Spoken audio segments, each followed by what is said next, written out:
কোটা সংস্কার আন্দোলনে হতাহতে বিচার বিভাগীয় যে তদন্ত কমিটি গঠন করা হয়েছে সেই কমিটিকে বিদেশি কারিগরি সহায়তা নেওয়ার নির্দেশ দিয়েছেন প্রধানমন্ত্রী শেখ হাসিনা। ডিবিসি নিউজকে জানিয়েছেন প্রধানমন্ত্রী প্রেস সচিব নাইমুল ইসলাম খান। তিনি আরও জানান, এই তদন্ত কাজে সহযোগিতার যে আশ্বাস দিয়েছে জাতিসংঘ তাকে স্বাগত জানিয়েছে সরকার।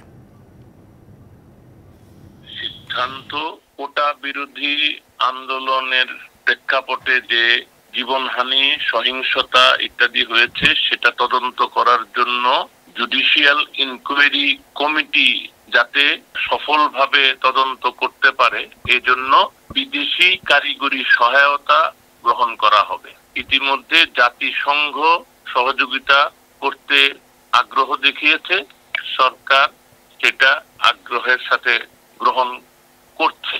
এর বাইরেও অন্য কারোর সহায়তা নেওয়া যায় কিনা সেটাও খোঁজখবর নেওয়া হবে।